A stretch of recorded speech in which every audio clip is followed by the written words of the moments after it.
Hola, buenas tardes.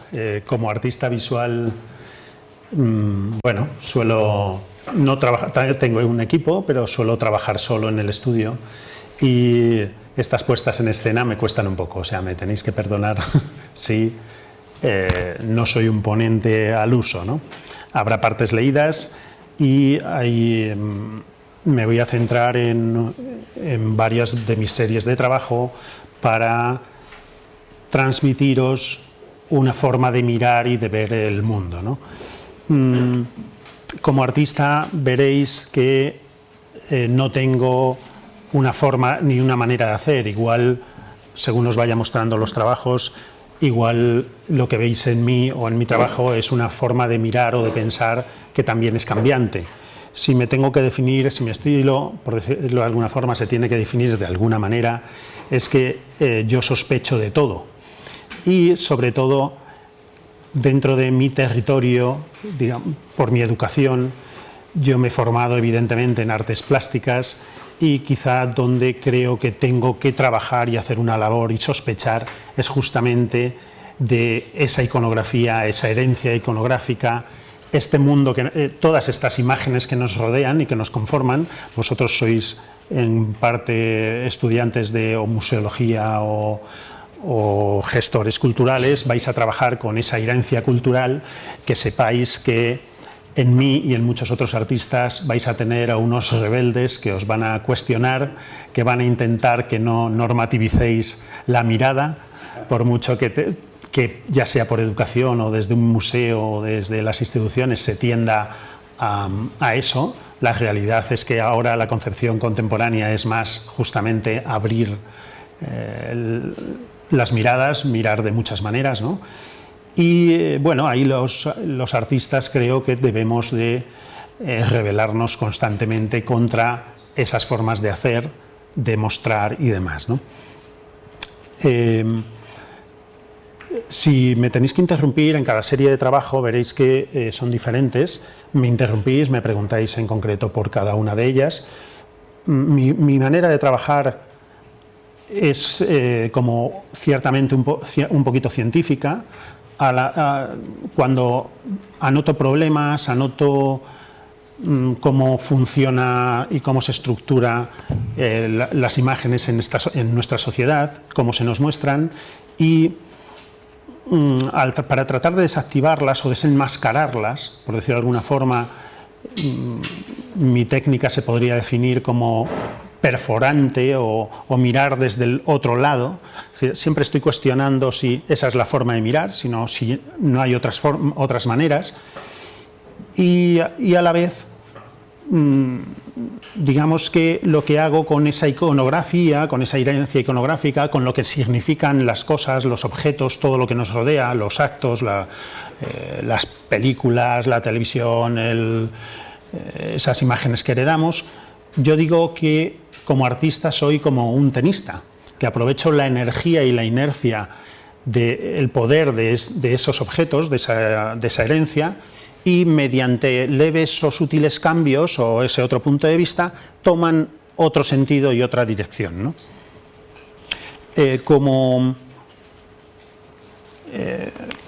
Como veréis, todos los artistas, yo creo que la labor es exactamente cuestionar y dar un punto de vista diferente de esta realidad que nos rodea, que no existe, es sencillamente una forma común o global en la que se nos muestran las cosas. Y creo que los artistas debemos de justamente abrirnos un hueco en la mente de los demás, mostrándonos otros puntos de vista, abriendo esa mirada, ¿no? Entonces, bueno, voy a empezar con uno de mis trabajos más recientes. Veréis que gran parte de estos trabajos cuestionan iconografía clásica o tradicional y cómo nos atraviesan, cómo nos conforman, sin darnos cuenta nos normalizan, son otra forma de ley o de norma que nos transmiten valores, formas de comportarnos y tal, ¿no? Voy a empezar por la serie Canon, que es la última exposición que hice en Alcalá 31, Os voy a leer un par de parrafitos referentes a esta serie, ¿no? Bueno, el canon es una palabra que proviene del griego canon, lo conocéis todos, evidentemente, regla. Es un concepto que se refiere a las proporciones perfectas o ideales del cuerpo humano y establece las relaciones armónicas entre las distintas partes de una figura o construcción. Durante el periodo clásico en Grecia, la escultura, con su retrato idealizado del ser humano, se convierte en un eficaz instrumento de educación cívica, ética y estética. Pero sobre todo el canon es una norma de comportamiento moral y social, y de ahí surge en la Edad Media el concepto de canonización para promover a los santos como modelos de virtud. Luego trataré en otra serie el tema de las reliquias y el tema de la herencia, de cómo la sublimación de nosotros mismos, de personas inteligentes, cómo hemos pasado de sublimarnos en la religión y ahora nos queremos buscar esa trascendencia en el arte. Lo voy a tratar en otro par de series de trabajos, ¿no? Todas estas normas son históricamente variables y no son comunes a las diferentes culturas. Otras culturas y otras razas tienen sus prototipos específicos y sus modelos ideales, ¿no? Las normas estéticas y las costumbres son, por tanto, un reflejo de las sociedades humanas y sus sistemas políticos. Lo que pretendí en la Real Academia de Bellas Artes de San Fernando, para desarrollar este trabajo, tuve que poner en contacto instituciones para que me dejaran intervenir en la propia Academia de Bellas Artes de San Fernando sobre las figuras y los moldes que tienen en herencia desde los que se trajo Velázquez, ¿no? Y desde los que se han reproducido casi todas esas figuras que habéis visto en todas las escuelas que dibujan y normativizan a estos estudiantes y una forma de mirar, ¿no? Digamos que, en cierto modo, en la escuela de San Fernando se conserva el código genético de esa tradición y de esa moral. Mi objetivo era trastocarlo y evidenciar que estas figuras, este canon que creemos tan antiguo y que vemos de esta manera tan decimonónica o de otra época, no es así. Es decir, lo que nos transmiten y nos han transmitido estas figuras sigue vigente y se nos comunica y se nos normaliza a través de la publicidad, a través del cine. Veréis que los mismos roles que cumple la mujer en este canon, que cumplen los varones, que cumplen, la mirada sobre el cuerpo, esas épocas de la vida que nos son robadas, como la vejez en imágenes o la muerte o ciertas cosas, siguen presentes en el cine, publicidad y en todo lo que nos rodea. Es decir, no penséis que este canon es tan antiguo. Prueba de ello es que si no, con esos leves cambios chocan y parece que no hemos visto nunca estas figuras de esta otra manera, porque es que realmente están actuando como leyes morales que nos conforman la mente eternamente y que siempre estarán ahí, ¿no? Ya digo que como artista mi deber es sistemáticamente, por lo menos, cuestionar y demostrar que el rol del arte y el rol de los museos y demás suele tender a esa normativización, a esa academia que hace que miremos todos desde un punto de vista. Si pensamos que ahora hay una forma, estoy añadiendo cosas sobre la marcha, ¿no? Si pensamos que ahora no hay una forma de mirar o una forma de mostrar las cosas, nos equivocamos. Ahora hay una academia vigente, estructurada de una manera en la forma de mostrar y de mirar las cosas, sobre todo en los museos en los centros de arte contemporáneo. Es decir, con los años nos iremos dando cuenta de esa normativización y de esa manera de hacerlo, ¿no? También. Ahora, en contraste con estas obras antiguas, lo que pretendí es mostrar esas mezclas, esas hibridaciones, esos otros cuerpos que eran posibles y que nos son robados normalmente en esta normalización, ¿no? Con estos moldes, lo que hice fue cambiar piezas de sitio de tal forma que curiosamente se nos generaban estos otros cuerpos posibles, en los que curiosamente casi no tenía que hacer ninguna modificación. Es decir, pensábamos que este cuerpo del Doríforo y de Venus de Milo eran muy diferentes, y los formadores y hasta yo mismo nos quedamos asustados de que cogiendo las piezas separadas no diferían ni encajaban al milímetro. Me resultaba impresionante, ¿no? Cómo podíamos tratar, cambiando levemente las figuras, temas, evidenciando temas morales que nos atraviesan actualmente la forma de mirar, ¿no? Por ejemplo, esta niña de la espina es una niña que se nos muestra totalmente desnuda y que, si ahora tuviera que hacer una figura nueva, seguramente sería censurado en muchas ferias de arte, incluso en ciertos museos, ¿no? En Estados Unidos y en Europa, en una época que vivimos que creemos menos conservadora de lo que es. Seguramente una niña desnuda, luego se enseñó la figura del todo, mostrando toda su desnudez, no me la dejarían exponer, pero haciendo una leve versión y un leve cambio a un clásico, nadie ha podido decirme nada porque la versión niño está en el Vaticano. Es decir, todas estas pequeños guiños o trucos sirven para desactivar esta moral o evidenciar esta forma de mirar que ahora nos atraviesa, ¿no? En los últimos años, evidentemente, ya en cine, publicidad, veis personas de color, pero es una cuestión de hace una década, ¿eh? No tenía ni la mujer ni otras razas ni tal el mismo papel actualmente en publicidad, cine. Hablo de publicidad, cine porque es lo que más nos llega, ¿no? A través de todos los medios. Es curioso cómo me pareció un deber cambiar y modificar unas figuras que han sido iconos del fascismo. Esta en concreto, el discóbolo, Hitler la mandó comprar a toda costa para presentar los Juegos Olímpicos de Berlín del 36, y la presentó en Múnich, él mismo, poniéndola como ejemplo de la supremacía de la raza aria. Como curiosidad, solo deciros que cambiando nariz y labios, 15 gramos de escayola, el icono está por los suelos y evidentemente ¿cómo representaríamos ahora un atleta? Pues seguramente sería de raza negra, ¿no?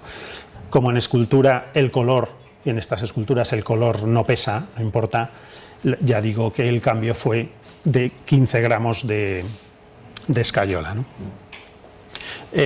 Idem con esta Venus de Cánova.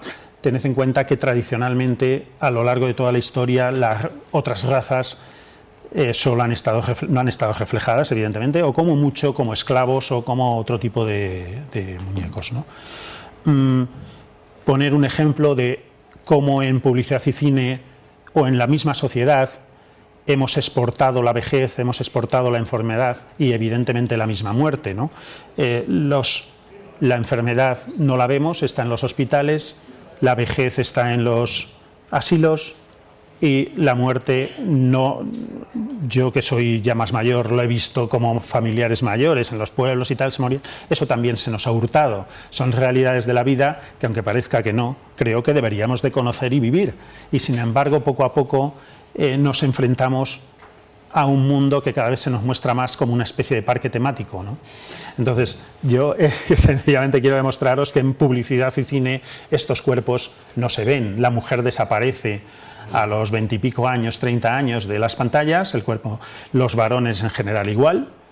En la época clásica es igual, es decir, el rol de la mujer está representado hasta una edad, esa edad en la que está a punto de estar embarazada o hacerse cargo de la casa. Son mujeres burguesas, no trabajadoras, al igual que no como los hombres, que son soldados, fornidos y demás. Es decir, para que veáis cómo esos mismos esquemas, parece que os estoy hablando de estas figuras o os estoy hablando de algo que nos rodea.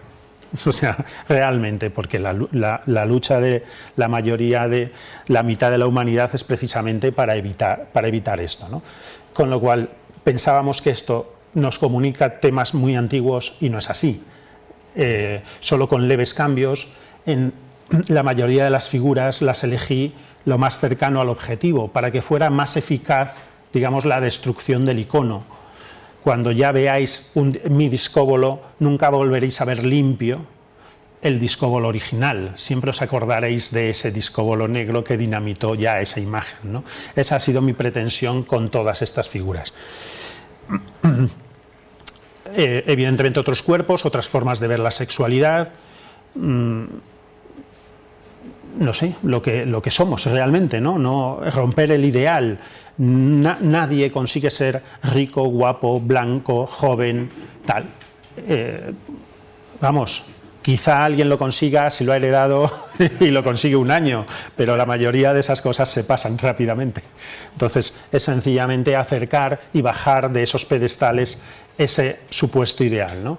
O este Apolino, que yo cuando lo dibujaba de chaval en la escuela siempre pensaba, esto es una chica, este hombre siempre ha querido ser una mujer, 2000 y pico años para que llegara yo y solo con un leve cambio de ponerle un pecho y quitarle ahí un poquito de escayola, por fin cumpliera su sueño, ¿no? De vivir como quiere vivir, ¿no? O sea, que en ese sentido quería justamente acercar y poner en cuestión todo este imaginario que pensamos ahí inmutable y acercarlo más a una forma de mirar cómo creemos que ahora debemos vivir, por lo menos en nuestra sociedad y en algunas ciudades. No pongo que sea global esta forma de libertad, no penséis que existe, es irreal, solo se da por un convenio entre nosotros, ¿no?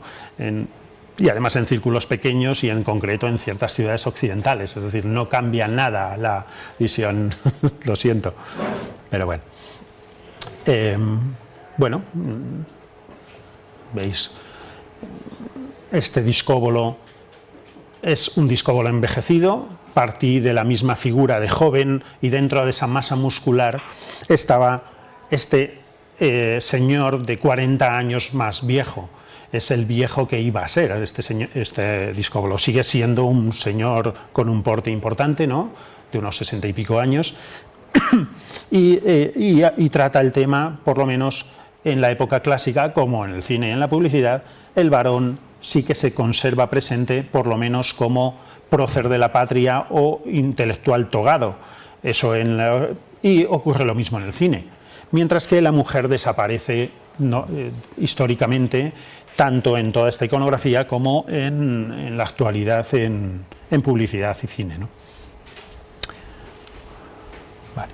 O esta niña que evidenciaba este tipo de problemas morales a los que un artista que se cree trabajar en libertad no debería de atenerse, ¿no?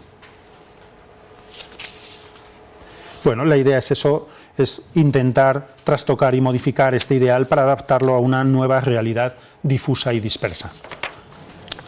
Hablando este tema, es una serie de trabajos en las que trato de cuestionar y de evidenciar también cómo la religión sigue presente o sigue siendo necesaria o está ahí agazapada o escondida. Quizá es metafórica, pero no es tan metafórica, siguen esos símbolos y sigue esa necesidad ahí presente, ¿no? Os voy a leer un textito que más o menos he preparado hablando de esta serie, ¿no? Porque hace alusión a esos museos en los que trabajáis y en los que exponemos, ¿no? Toda una serie que incluye varias subseries que titulo Estructuras ocultas, como la iconografía está agazapada, pero metafóricamente refleja una necesidad humana de trascendencia que creemos haber dejado atrás, por lo menos los agnósticos o no creyentes, y sin embargo seguimos buscando esa trascendencia en el arte, en los centros de arte, buscando esa sublimación a través de la belleza o de esas otras formas de ver el mundo, ¿no? Prueba de ello es que el comportamiento en los museos y es muy similar al de los templos. Es decir, la forma de acercarse a ellos, de mirar y demás, ¿no? Entonces, el comportamiento del público en las exposiciones de arte y la actitud con la que la mayoría de las personas se acercan a una obra de arte demuestran la necesidad humana de búsqueda de una trascendencia ante la contemplación de la belleza. Tradicionalmente las religiones se han servido de todas las artes para rodear de magnificencia el rito religioso. Racionalmente estudiado, el fenómeno es un mero artificio. A través de la belleza se nos ha comunicado el hecho divino. En las sociedades contemporáneas, nominalmente agnósticas, sin pretenderlo, los museos se han convertido en los nuevos templos del arte, donde los visitantes comulgan trascendencia a través de la contemplación del arte. Se podría interpretar como una suplantación o solapamiento de la función tradicionalmente reservada a las iglesias. Aquí os estoy dando un poquito de caña a todos los que trabajéis en museos y demás, ¿no? Para que veáis con qué actitud vamos el público a verlo, ¿no?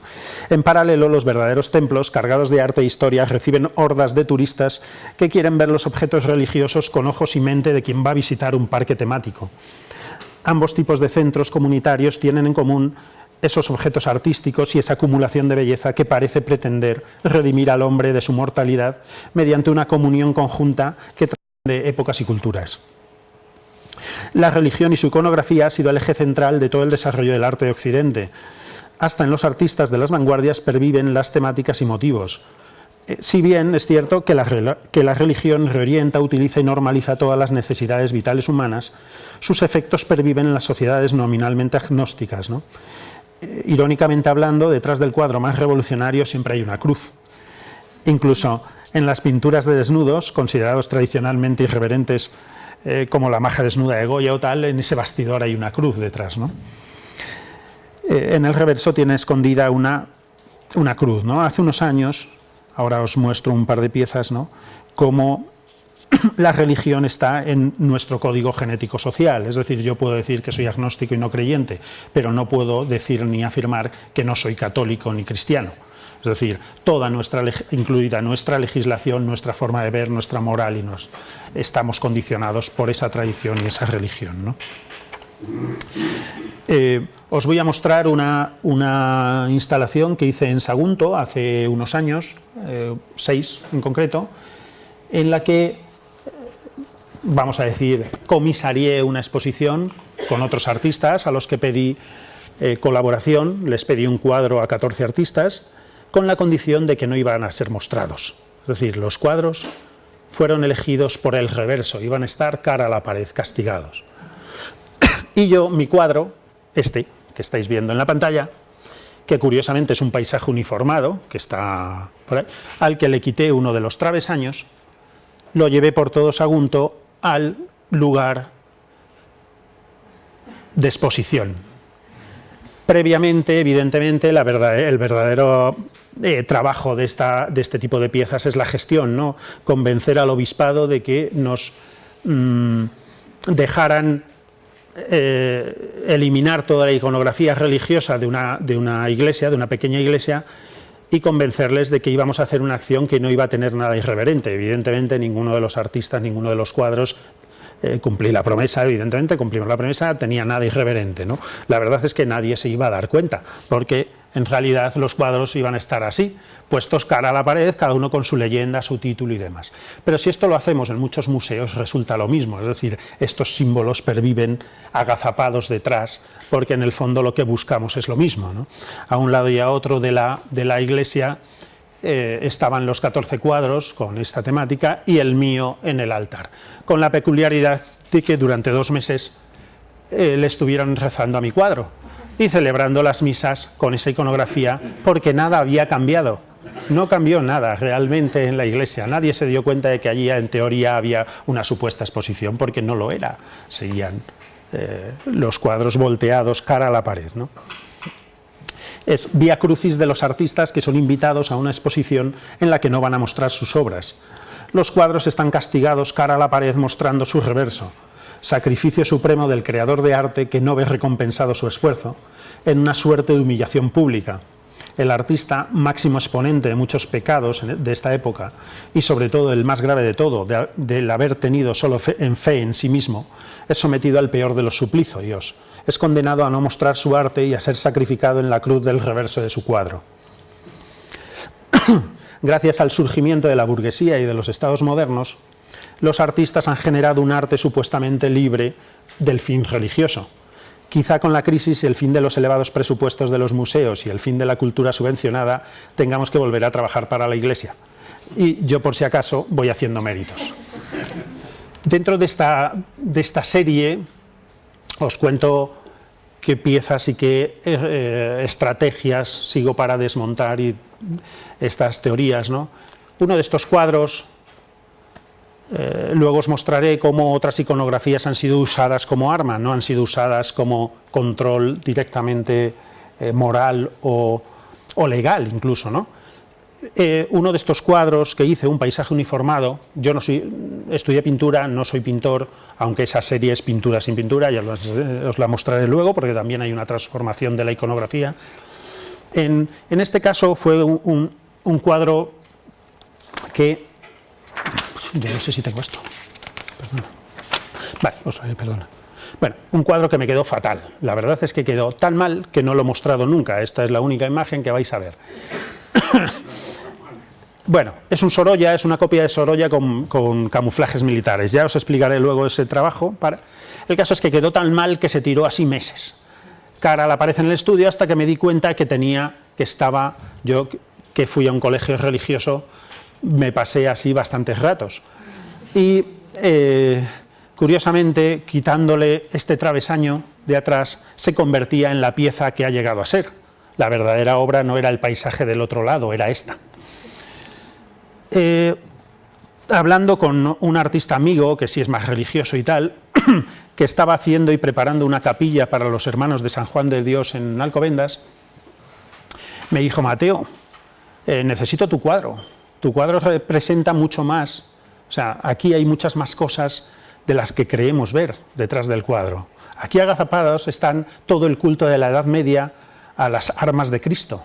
Las armas de Cristo son la cruz de madera, el lienzo, los clavos, esas cuñas también están, es decir, todos los elementos que veis. Implícitamente están el martillo y las tenazas con las que he montado este bastidor y este cuadro. Es decir, todas las armas de Cristo de gran culto en la Edad Media están detrás de todos estos cuadros que vemos en las ferias y que vemos en nuestras casas. Están esperando agazapados para volver a darse la vuelta, ¿no? Entonces, este amigo que estaba preparando esta capilla me dijo: Mateo, esta es la obra, o este es el crucifijo al que tienen que rezar las misas y al que tienen que rezar sus plegarias los monjes de San Juan de Dios y todos los creyentes y fieles que allí llegan, ¿no? Entonces, curiosamente, este cuadro es la cruz de esta capilla y este cuadro, por malo, quedó fatal, va a estar eternamente castigado cara a la pared en esta capilla.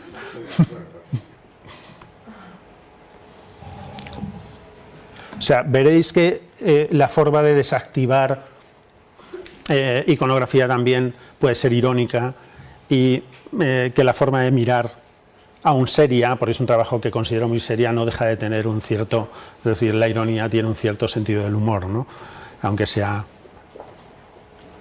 Vale, sobre el tema de la religión he trabajado bastante y cómo perduran estructuras que creemos olvidadas, pero que siguen muy vigentes y que representan más de lo que creemos que representan, ¿no? Esta pieza la titulé Estructura oculta, curiosamente también es en Valencia, no todo lo he hecho ahí.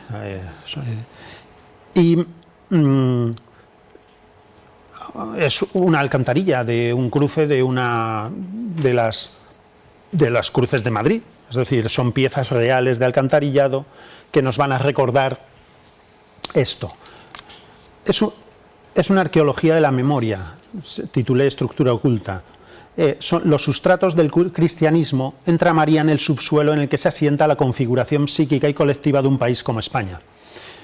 Este es el cruce de alcantarillas, el modelo que se fabrica para la mayoría de las ciudades españolas. Debajo de nuestros cruces, de nuestro suelo, esas catacumbas son esto, están ahí. En Estructura oculta revelo una metáfora del origen y la pervivencia de unos principios constructivos y morales conformados por la religión, como un cruce de galerías subterráneas que alude asimismo a la arquitectura de una iglesia medieval con torre y planta de cruz latina.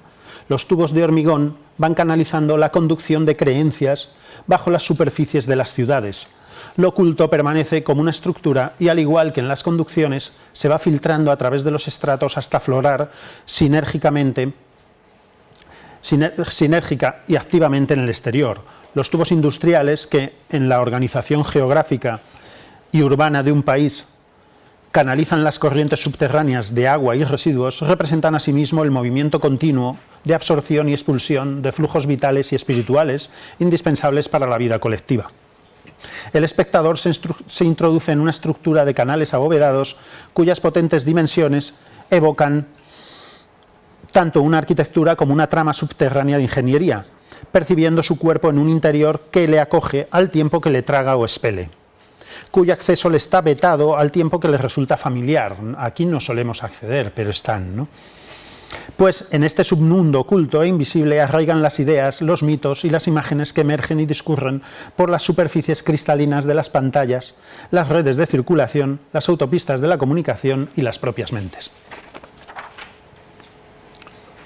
Todo te recuerda a que en escala estamos en un templo, y curiosamente no. Es una de las antiguas catacumbas que están ahí, tan contemporáneas como siempre, ¿no? Es de hormigón, ¿no? Sí, son de hormigón, esto es estándar, son piezas, casi todo lo que estáis viendo, los bastidores, este tipo de piezas son estándares. ¿Y cómo, o sea, llegaste a ver una? Es decir, ¿cómo llegaste a la conclusión? De niño, o sea, yo soy de los barrios de la zona de Chamartín, pero hasta que tenía 15 años se estaban haciendo todos esos barrios y éramos los reyes del subsuelo, o sea, no os imagináis lo que hay debajo, lo que había, éramos los reyes del subsuelo. Yo no sé ahora los chavales si se atreven a eso, pero antiguamente entrábamos en no sé dónde y aparecíamos en Plaza Castilla, o sea, lo digo en serio. Y antiguamente también estaban mucho más vigentes y más cercanos restos de la guerra. O sea, había muchos túneles todavía en el norte de Madrid de la guerra civil. Pero en concreto, el alcantarillado en concreto es estándar desde casi siempre. Es decir, se usa en otros países se usa más cuadrado y demás, pero este abovedado es el que lógicamente soporta presión y es el lógico, ¿no? La forma de trabajar siempre es buscar los medios para conseguir, tengo que convencer a empresas, liar a instituciones, es decir, que gran parte de mi trabajo consiste en eso, lógicamente, ¿no? En demostrarles además que esas piezas que hacen significan mucho más de lo que hacen, para lo que sirven, ¿no? Aunque sea metafóricamente y aunque pueda parecer un poco forzado, pero bueno. Me pregunto cómo convencerías al arzobispo de Valencia, que era sí, sí. Sí, hay cosas mucho más complicadas. Sí, durante años hay gente, según con quien tropieces, y además soy muy insistente y si no acepta uno me voy con otros. O sea, en ese sentido, gran parte de la preparación de muchos de estos proyectos, de verdad, es articular la estrategia de cómo conseguir hacerlo. O sea, quizá el verdadero arte es cómo convencer a instituciones, a fuerzas de todo tipo que no entienden. Os pongo el ejemplo de que en este caso los fabricantes de tubos vieron la oportunidad de que internamente sus departamentos actuaran de otra manera. Es decir, las empresas pagan por hacer actividades extras o diferentes a las que suelen hacer para establecer nexos de unión entre sus equipos diferentes y para que vean que no todo es la producción o la productividad con un fin, ¿no? Es decir, que yo en el fondo no les tenía que haber pedido un favor, les tenía que haber pedido dinero, incluso. No es eso, pero bueno. Vale, y una de las últimas... Esto... No, es importante porque sí que lo he explicado por lo menos cercanamente. Es el fenómeno Madalena de Proust, que consiste en que lo que recuerdas no es solo lo visual, sino cómo se oía y el sonido ahí abajo. Es muy, muy curioso, porque el sonido dentro de esas alcantarillas tiene sonido a templo. O sea, no es solo la imagen que veis, es que suena como con este eco exactamente, esta distancia a lo que estáis escuchando, tiene esa sonoridad, ese eco y esa grandiosidad, que es de lo que realmente me acordaba. Y sí me acordaba del punto de luz y de salida que buscábamos. Porque cuidado, que había que ir con linternas y ese punto de luz cenital era la leche, porque a veces medio te perdías, ¿no? Entonces, es ahí donde están los nexos de unión con el concepto, por decirlo de alguna forma, ¿no? Esa luz cenital, ese sonido y ya la forma abovedada lo decían todo. Otros trabajos a los que igual no llego, justamente hablan, casi todos los viajes que he hecho, tengo unas series en las que viajo por mi casa, he hecho cartografías como un acto de ocupación. Realmente si los veis, lo que transmiten las imágenes son recuerdos de la infancia, que están ahí grabados justamente como esa iconografía que creemos inservible, y no, nos conforma y todo eso que aprendimos sigue ahí, ¿no? Y tal, pensamos que lo vamos olvidando, pero está en ese recuerdo. Vale, la última pieza que creía importante tratar con personas dedicadas al tema museos o gestión cultural, es esta serie que también trata esa influencia o esa relación que hay entre religión y arte. Hay muchas más de las que creemos, pero veréis esta. En la religión católica se venden reliquias de artista. Yo he puesto a la venta mis reliquias. Ahora lo veréis, que como acción, de una forma legal, cumpliendo la legislación mortuoria española, si algún coleccionista o tal piensa que voy a ser muy famoso o tal, o quiere llegar más allá, como antiguamente, en vez de tener una obra mía, puede tener mi propio cuerpo, o sea, la mano de Picasso, quien no daría una fortuna o tal, estaría ahí en el mercado, ¿no? Pues legalmente he puesto a la venta mis reliquias. Ya hace unos años, no sé cuántos años tiene esta serie, pero siguen a la venta, es decir, cumplo la legislación mientras no la cambien, ¿no? A partir de los 3 años y un día, un cadáver, los restos cadavéricos se convierten por arte de magia y de birloque en restos óseos, y los familiares pueden hacer con ellos lo que quieran, porque ya la cuestión sanitaria está salvada y un forense puede sacar esos restitos y repartirlos entre tal. De tal manera que con un notario y abogado, a notarios y abogados, hice unos contratos a futuro de la venta de mis reliquias. Voy a llamarlos reliquias, no huesos. De tal forma que me pidieron que, ahora os leo el texto, pero bueno, eso en la lógica de una sociedad que ha sustituido los templos y catedrales por gigantescos templos artísticos, los museos de arte contemporáneo, que miden su éxito por el número de fieles devotos que acogen anualmente, el coleccionista debería invertir, a modo de las acciones en bolsa, en participaciones del propio cuerpo del artista, sin descuidar la devoción que por sus producciones, las obras de arte. Es decir, no me descuides a mí, que yo vivo de vender obras de arte. Luego ya os quedáis el resto, o que se queden el resto, ¿no? Pero lo curioso de esto es que el principio del coleccionismo, o sea, si pensamos que el arte es solo lo que vemos, esa trascendencia, no. El arte es una herramienta para validar el poder. Los coleccionistas no compran belleza, compran validación. No solo compran trascendencia, compran lo que consideran más sagrado en un momento dado histórico. En este momento son las obras de arte.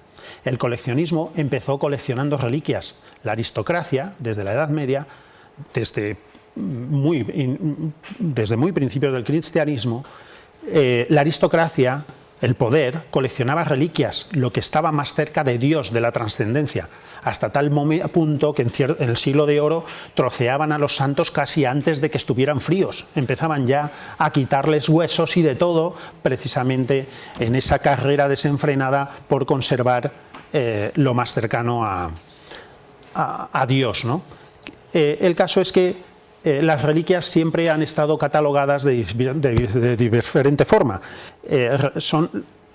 Las que ha tocado el santo son reliquias de segunda clase, es decir, las obras de arte de un artista son nimias comparado con el cuerpo del artista o el cuerpo del santo, que es lo más cercano a lo sublime de la creación, ¿no? Entonces, bueno, Se presentó en principio en Patio Herreriano en esta serie, pero ha estado en varias versiones en otros sitios, y la formalización es un contrato a futuro en el que yo entrego una radiografía de la parte que está a la venta, con un contrato de 3 o 4 páginas que podéis leer en mi página web, en el que se cumplen todos los requisitos legales de me he tenido que asegurar por si tengo un accidente de moto y pierdo una mano y resulta que la he vendido, pues tengo un problema. Entonces, todo este tipo de cosas están cubiertas. Es decir, el abogado y el notario me cobraron una pasta, pero se hicieron un contrato muy bien hecho que parece que ha pasado todos los tal, ¿no? Entonces, El notario tampoco es extraño, ¿no? ¿él? Que el notario no es extraño. No, ni el que me hizo las radiografías, ni nadie se extraña. Es decir, cuando les cuentas la cosa se lo toman a risa, pero aunque parezca mentira, el tema es más serio. Es decir, te habla justamente de temas que lo veis claro, veis clarísima la relación entre esas reliquias antiguas, esa validación y esa necesidad de todos los humanos, primero de trascendencia y luego del poder de buscar justamente en cada momento lo más trascendente. Es decir, ahora pujan por los cuadros impresionistas, pues porque son lo que consideramos el valor más preciado de la humanidad en cuanto a belleza, en cuanto al logro de superación de la creación o de la humana, ¿no? Nadie puja por una sinfonía de Beethoven porque es un bien inmaterial que podemos escuchar todos en cualquier sitio. Pero esos objetos físicos en los que al final se conservan muchas de las artes visuales, por eso adquieren ese valor, ¿no? Vale, eso si os lo queréis leer es un tostón, pero bueno, tengo reservada hasta una plaza, un sitio para enterrarme, todo ese tipo de cosas. He tenido que pagar el entierro y demás. Claro, son detalles que cuando te piensas la obra o la acción, hasta que no te las dice el abogado no caes en todos los últimos, todas las últimas cuestiones, ¿no? Vale, pues eso no es más que un contrato a futuro donde, pues bueno, están los seguros de accidentes, las pólizas, lo que pago y tal, y el cuerpo del artista, es decir. Hay distintos precios, imagino. Bueno, normalmente, claro, normalmente quien te pide, no he vendido ninguna, nadie se ha atrevido. Si fuera Damien Hirst las hubiera vendido todos. El día que me robe la idea, pues las venderá todas él y ya está. No es así, porque lo que importa es el objeto. Tenedlo en cuenta.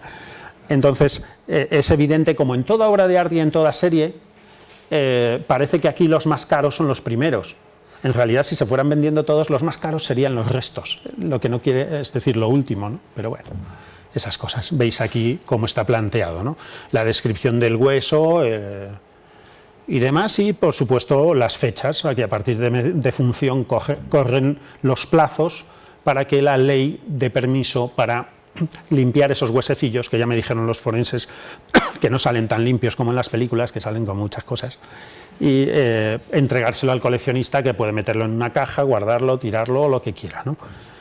Veréis que en casi todos los temas relaciono esa herencia con el vivir cotidiano, con lo que nos atraviesa, evidenciando las trampas a las que somos sometidos, ¿no? Es decir, esto lo que nos evidencia es cómo es el mercado del arte, cómo es, y bueno, cómo son esas estrategias, que en realidad no quiero ni desmontarlas, sencillamente mostrarlas. Que yo creo que ya mostrar las cosas es un acto político. Yo tengo una pregunta. Claro. Que a pesar del hecho de la herencia, ¿cómo has llegado a inspirarte? Porque se me ha pasado por la cabeza la idea de que quizás algún admirador tuyo te diga eso de que en un futuro, cuando fallezcas, que le gustaría tener una parte de tu cuerpo. Me temo yo que los artistas contemporáneos españoles, como mucho llegamos a que alguien te diga, ¡jo, cómo me gusta tu trabajo! Así, una vez cada 5 años. O sea, no... Entonces ha surgido a partir de la reflexión sobre las reliquias, la herencia. Bueno, suelo ser muy sistemático trabajando temas, de tal forma que sí analizo en diversos extractos, por eso hablaba de esa técnica perforante o el mirar las cosas de otra manera. Es decir, como digo, la realidad no existe, la realidad es un invento, es como Matrix. Es decir, la realidad es como Matrix. todo lo demás, lo que hacemos cualquier artista es sacarnos unos a otros de ese Matrix momentáneamente, cuando escuchas un disco, cuando ves un de arte, cuando tal, ¿no? Ves otras formas de ver esa supuesta realidad que nos envuelve, que parece que tenemos en común, y no hay nada en común. O sea, las formas de mirar son totalmente diferentes, quizá por culturas o por diversidades culturales muy locales, tenemos puntos de mirada en las que confluimos, ¿no? Pero bueno, eso. Creo que la labor del artista es mostraros otra forma de mirar los problemas o todo esto que nos atraviesa, que pensamos que solo son las leyes y las normas y el Código Civil, y no, hay muchas más normativas que con las que cumplimos y que ni siquiera sabemos que las cumplimos, nos atraviesan y están ahí, convivimos toda la vida con ellas y tal. Dentro del dentro del campo iconográfico, que se supone que es uno de los poderes que yo he desarrollado, analizar cómo nos atraviesa o nos normaliza o cómo funcionan una imagen de un objeto, pero incluso cómo está diseñada esta botella o la otra para parecer lo que es, ¿no? Vale. Dentro de... Antes hablábamos también de herencia del 19 y demás, para que veáis mi manera o mi forma de sospechar. Yo como educación he sido pintor, yo estudié pintura, aunque luego no he vuelto a pintar en mi vida. Es decir, creo que una sociedad como en la que vivimos nos ofrece tantas posibilidades de trabajar, de estímulos, demás, que quedarme solo pintando o analizando esa iconografía se me quedaba, no corta, pero creo que había ahora mismo un territorio inmenso en el que trabajar. La iconografía ya no nos rodea como antes, unidireccionalmente y desde unos pocos focos, no. Estamos inmersos en ella, como nadando en muchos medios, y estamos bombardeados constantemente por muchos lados. Entonces, bueno, el caso es que, de todas formas, una de las sospechas que yo tenía y una de las teorías que quería demostrar es la siguiente. Actualmente es una serie con la que ya trabajo desde hace unos años, ¿no? Y bueno, realmente lo que he intentado es empíricamente demostrar una teoría a partir de una intuición. Estoy intentando realizar un acto de justicia, denunciar un robo silencioso y malintencionado. Trato de devolver al arte lo que la guerra le ha robado. El camuflaje militar no existiría sin el descubrimiento y desarrollo de un lenguaje y una iconografía plástica particulares del preimpresionismo y del impresionismo. Es decir, estos análisis despojaron a todos los elementos naturales del paisaje de su forma básica y los reinterpretaron como la impresión de manchas y colores tal y como la retina humana los percibe en un golpe de vista. Es decir, todos los pintores de paisaje del 19 deconstruyeron esos paisajes de tal manera como lo percibimos nosotros y tal, ¿no? Y construyeron estos paisajes tan bellos y hermosos con los que nos deleitamos en el Museo Thyssen, por ejemplo, ¿no? Donde tiene esa colección tan maravillosa de paisajes y de impresionismo. Y yo lo que trato de demostrar es que el camuflaje, que es un arma, es un invento derivado de ese descubrimiento, es un invento derivado del impresionismo. Porque si los impresionistas y todos los paisajistas deconstruyeron, digamos, la naturaleza tal y como la percibimos, otros artistas, otros pintores, curiosamente, allá por 1915-16 dieron esos códigos a los militares y formaron los departamentos de camuflaje. Y esos códigos los usaron para camuflar todas las armas y todos los soldados de todo el planeta, ¿no? Desde entonces se desarrollaron decenas de miles de uniformes,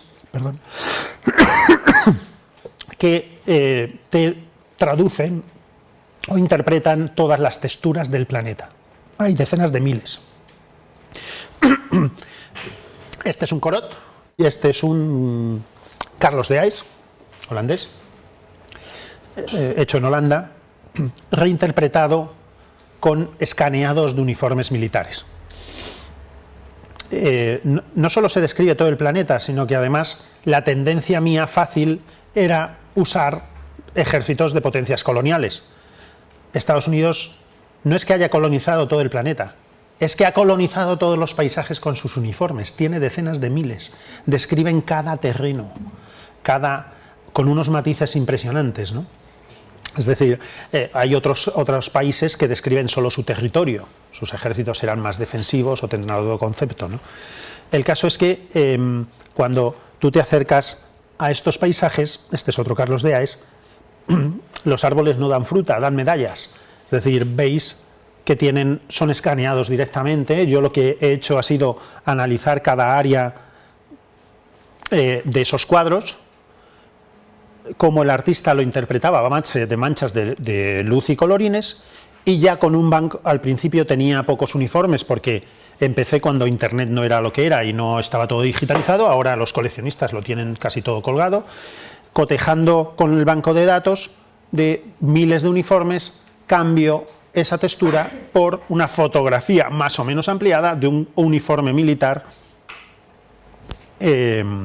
escaneado de un coleccionista, de tal manera que todos estos camuflajes que veis, si os acercáis veis las arrugas, veis los bolsillos, veis tal, ¿no?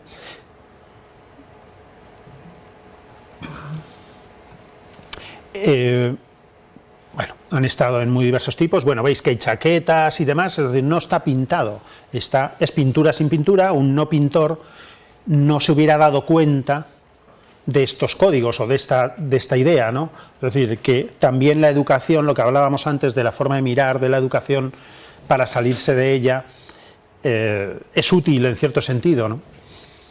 Cuando hablábamos antes en la mesa del invento de la ciencia, ¿no? De cómo inventas la fisión del átomo y lo desligas de la posible uso como bomba atómica, evidentemente el primer científico, el que descubre, digamos, el hecho científico, no es culpable. En este caso los impresionistas no son culpables del invento tan tremendo que luego pueda ser un arma, ¿no? Y sin embargo, lo que os estoy demostrando es que hasta el objeto más bello y considerado más hermoso es posible que sea utilizado como un elemento de violencia y de guerra, ¿no? Hace nada, gracias al Departamento de Educación del Thyssen, varios de estos paisajes han estado en la sala de paisaje de pintura americana, ¿no? Enfrentado a alguno de los originales en la exposición Lección de Arte. ¿Por qué yo empecé con esos cuadros? Porque realmente es la colección o la única colección más cercana, rellena un hueco que en el arte español no teníamos en las colecciones, que son paisajes del 19 y por supuesto impresionismo, pues aparte de Soro ya había muy poquito, ¿no? Y empecé con esos cuadros y curiosamente, qué bien que el Departamento de Educación se diera en cuenta de esa relación, ¿no? Porque al igual que las piezas estas hechas en las iglesias, el que esos cuadros se enfrenten a los originales me ayudan a cerrar empíricamente la teoría. Es como demostrar y acabar de cerrar la demostración, ¿no? Entonces, como el hecho expositivo se convierte en un engranaje más de esto, ¿no? Antes, en la serie Canon, os quería comentar también, os había comentado cómo el cerrar la serie era realmente no exponerla en Alcalá 31, bueno, era un buen principio. Alcalá 31, no sé, sabéis cómo es la sala de exposiciones, es un gran aparato de poder, es una sala de exposiciones que no es una sala de exposiciones, es un antiguo patio de operaciones de un banco, que curiosamente el arquitecto debió de tener la premisa de hacerlo con planta basilical y parece un templo. Es lo más parecido al gran templo del dinero. Tiene esa planta, esa estructura. Curiosamente, asociar religión, poder de Dios y dinero en la época en la que se hizo tenía su sentido, ¿no? Y para esta exposición de Canon me parecía que tenía que jugar a favor todo el edificio, a favor de la propia idea de transgiversar y evidenciar que eso es un arma de control, ¿no? Esas figuras y toda esa arquitectura. El caso es que la gracia y el cerrar el círculo de esa teoría con esa serie era justamente lo que os comentaba de donar un par de obras o tres de copias de exposición de estas figuras para educación en la Facultad de Bellas Artes de Madrid, de dibujo, para que los alumnos ya cambien el chip, cambien la mente, cambien la mentalidad en la educación. Es una metáfora de dónde y cómo hay que trabajar para cambiar esta inercia de todo este control, de todas estas normativas, ¿no? Los chavales que empiezan a dibujar en Bellas Artes van a dibujar un Apolino que ha cambiado de sexo, un niño que ahora es una niña, o un señor más gordo o más viejo de lo normal, ¿no? Cosas a las que no estábamos acostumbrados a ver. Digo que me parece importante y me gusta forzar el cierre de las series de tal forma que queden como compactas. Vale. Otra de las piezas que relacionan arte y poder son estas instalaciones que he realizado en varios centros, en varios museos. El último también ha sido la última versión ha sido también en el Thyssen, en la sala de retratos así aristocráticos del 16. Pintura británica y francesa. Hay algún alemán también, ¿no? Un cuadro alemán. Bueno, británica y francesa. En la sala de pintura colonial no está la foto, está en internet, pero es esta pieza trasladada a la sala del Thyssen, donde están, digamos, el poder del siglo XVI, XVII y XVIII, ¿no? Pintura colonial británica y francesa. De tal forma que los retratos que estaban en esa sala controlaban estos territorios, ¿no? Como con un museo no deja de ser, y ha sido siempre, un centro de ostentación primero, de control, que ofrece una forma de mirar, una forma de narrar la historia. Y en ese caso, esos retratos eran una forma de mostrar ese poder y ese control sobre estos territorios. Y como en todos los museos, en todos los centros, se repite el mismo esquema, que con los mismos elementos del propio museo, esos separadores que te dirigen en la entrada o en las salas, como esas cámaras de vigilancia hacen de satélites que controlan estas fronteras para que no te salgas ni seas un visitante descarriado, y esos guardias jurados que en algunos sitios donde ha estado esta instalación, como Israel o aquí en México, van armados de verdad, hacen de ejército que impide que el público entre en esas zonas donde no se le espera ni se le quiere, ¿no? Entonces, poner el ejemplo de que en el Silia Museum en Israel tuvo la forma de la cuenca mediterránea, con ese problema que tienen ellos de frontera y de conflicto del norte de África y sur de Europa, que el conflicto está focalizado evidentemente en Israel. Aceptaron metafóricamente reflejarlo de esta manera con los propios elementos del museo, ¿no? O en México, en el Museo Siqueiros, que estuvo con esta forma de América del Norte, de América del Sur, en México, que también tienen ese problema o concepto de frontera bien presente, ¿no? Insalvable en teoría para ellos, por los dos lados los océanos, y por el norte esa otra barrera infranqueable de valla cada vez más complicada y más alta. Y bueno, relaciona cómo un museo tiene estos mismos instrumentos de poder que tienen las grandes sociedades o los grandes países. A escala se reproducen hasta en lo doméstico. Lo demuestro y lo trabajo en otra serie de trabajos que titulo Nacionalismo doméstico, ¿no?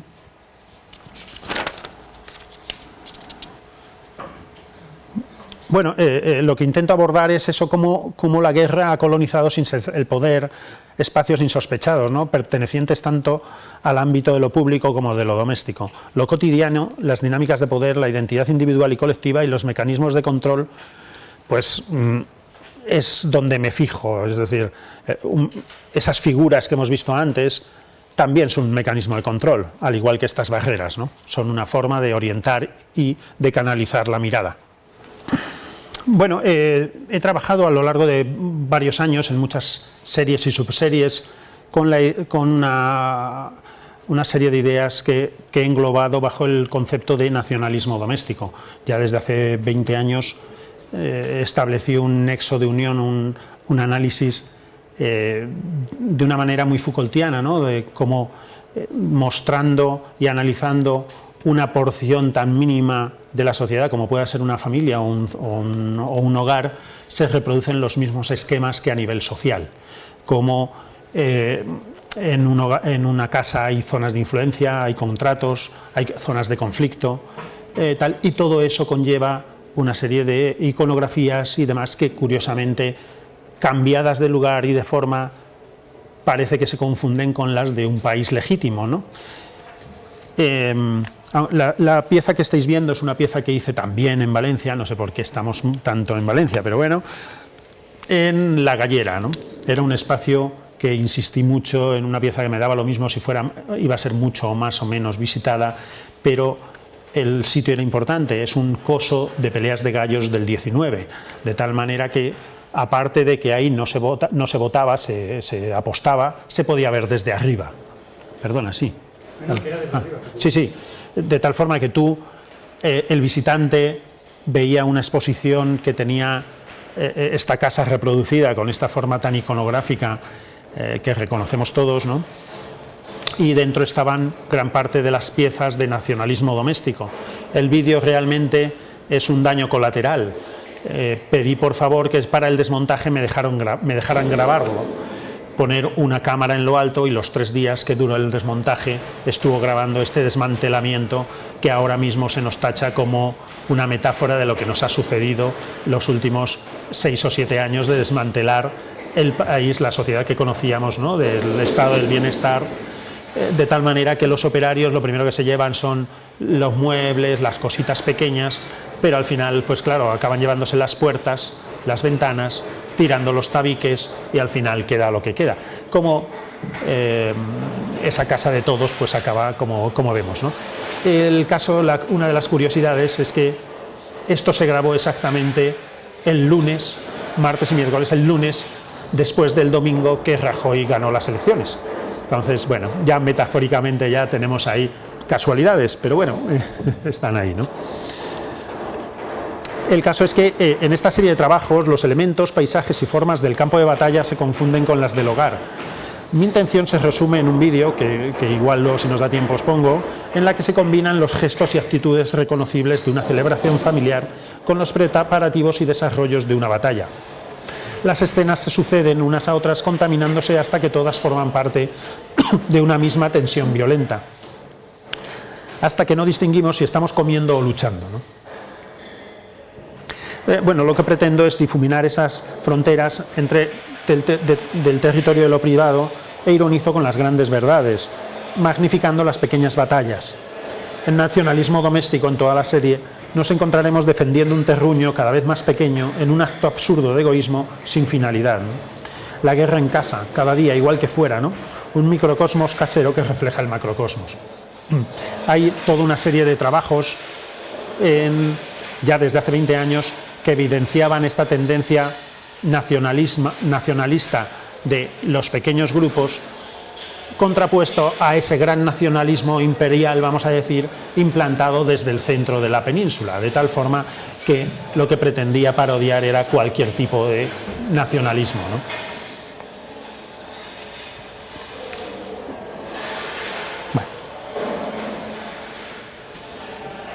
He usado esto de fondo para explicaros toda esta serie, pero os puedo mostrar alguna de las piezas en concreto sin separarlo.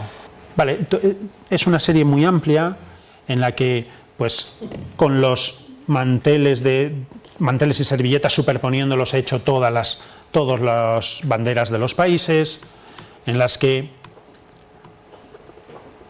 hay estos actos que os recordarán, luego es anterior, os recordarán a la campaña de IKEA de, ¿cómo se llamaba? La de República Independiente de mi casa. De todas formas, como digo, el arte influye en la publicidad, ¿eh?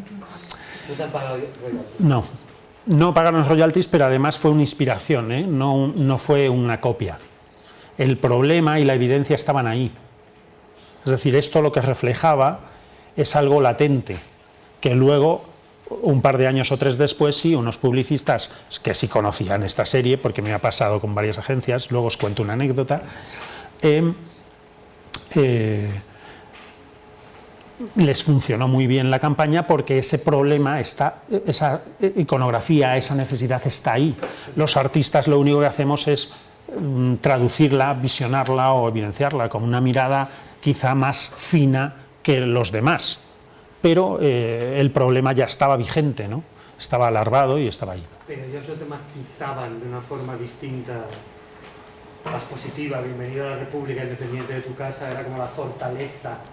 ¿Incidían en ese discurso? Sí, es esta imagen que ves o varias cosas, incidían en imágenes donde El aspecto crítico. Digo. Sí, digamos que hay teorías, hay filósofos que te definen ya como el culmen de la evolución humana es el apartamento.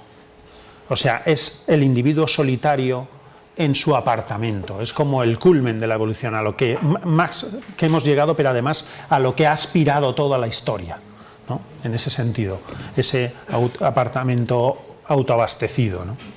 Bueno, os voy a pasar rápidamente estas piezas, pero veréis que son una mezcla entre un plano de venta de pisos y un plano de batallas, tal y como nos las encajaban, como la iconografía se mezcla dando creíble. ¿Por qué? Porque en una casa hay esas zonas de conflicto, estos elementos, estas áreas de influencia, estos contratos intrínsecos que se van haciendo y hablando poco a poco, ¿no? En el día a día están ahí, ¿no? Como estos puntos de vista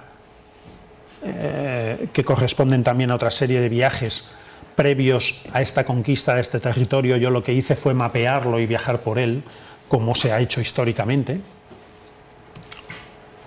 O estas piezas irónicas, ¿no?, realizadas en ese momento de nacionalismo encendido que era la época de la guerra de Irak, en los que,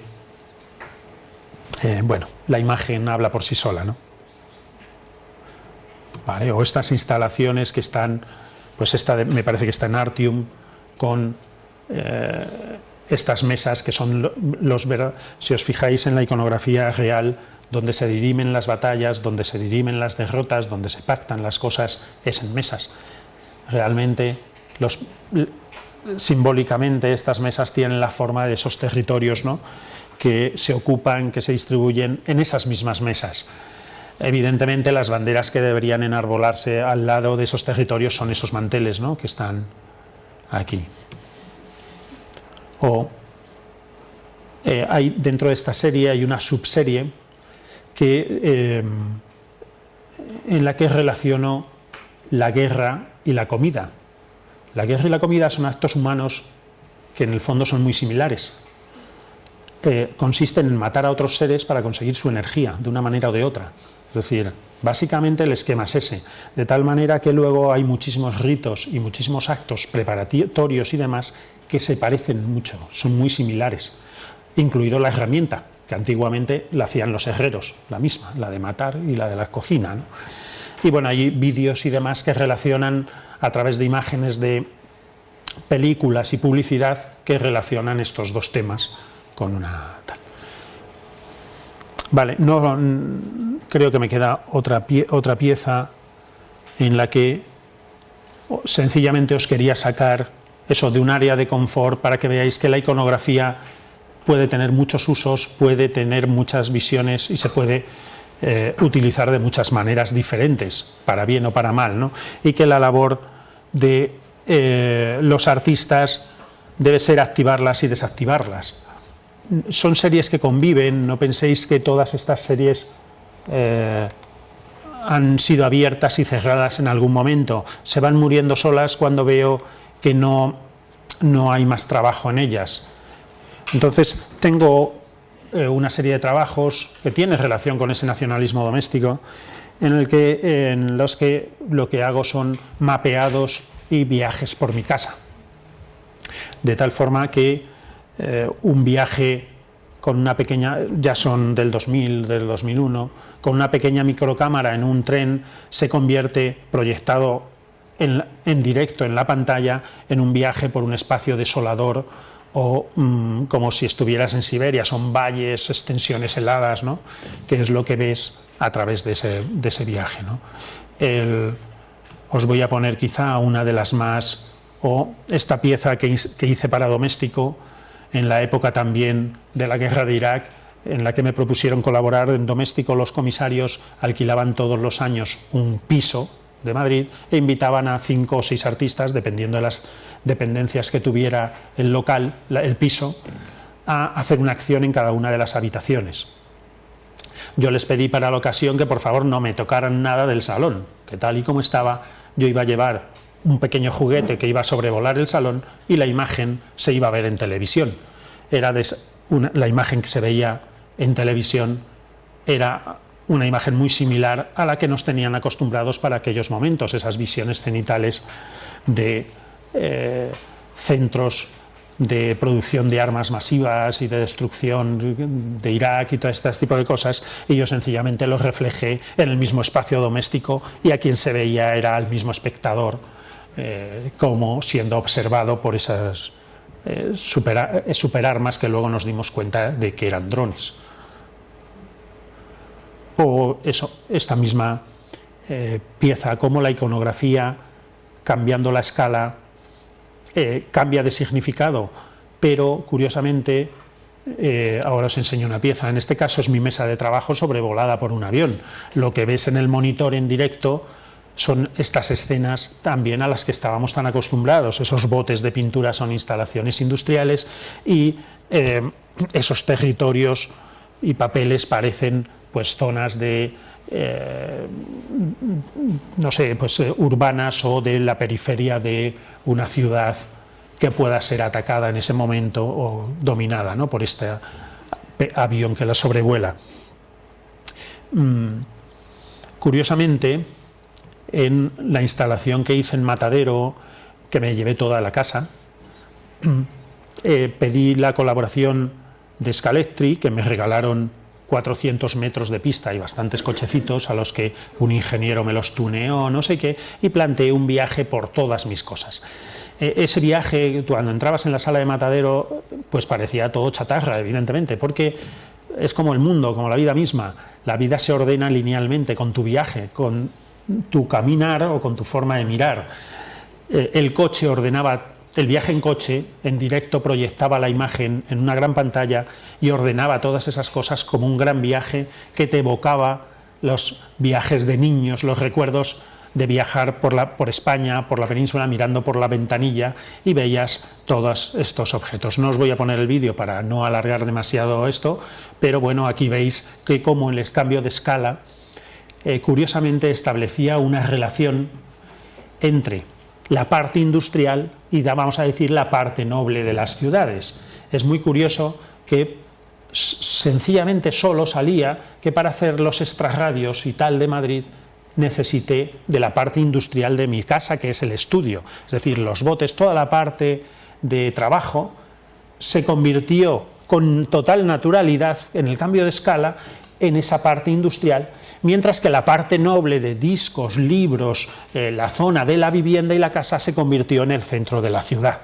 Lo digo como peculiaridad para que veáis cómo la iconografía, buscando y mirando de otra manera, curiosamente se activa de otras muchas formas, ¿no?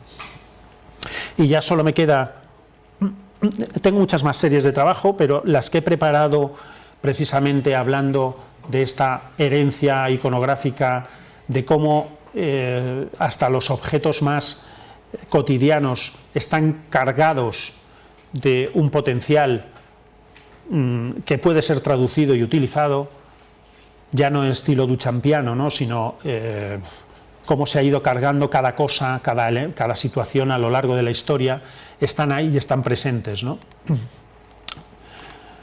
Y solo me quedaba mostraros también otra iconografía muy similar y a la que estamos acostumbrados. En 2003, en esta época todavía de bonanza y tal, en los grandes centros de arte había unas instalaciones impresionantes con unos medios increíbles y como reacción yo dije, mira, voy a intentar hacerme una exposición sin salirme de mi cama. Y me planteé hacer estas piezas en las que mapeé e hice unas cartografías de mi cama una mañana. Esta es mi mujer de entonces, luego me he separado y he tenido que hacer otro mapa porque conocí a otra mujer y bueno, no deja de ser una metáfora de reconocer un territorio nuevo, ¿no?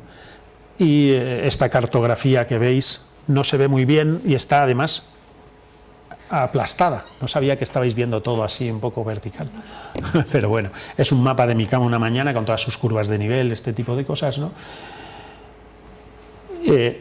hice unas camas con esas formas geográficas oníricas, ¿no?, de territorio, y esta intervención de un objeto al que estamos tan acostumbrados todas las mañanas, pero en ese momento cambiándole el uso, digamos, de horario y poniéndole el de una brújula, no te indica ni hora ni dirección, que es en ese momento en el que te levantas y estás ahí perdido, ¿no? Y un vídeo grabado en mi cama con una pequeña cámara, de tal forma que ese gran paisaje que veis son mis sábanas, y este señor, que se parece mucho a mí, se despierta, ¿no?, pensando que no sabe dónde está, y todas las aventuras que pasa, como en una especie de homenaje a ese cine estilo John Ford de grandes llanuras, ¿no?, como al final, cuando decide subirse a uno de esos montículos, descubre que realmente está en su cama. Nada más, ¿no?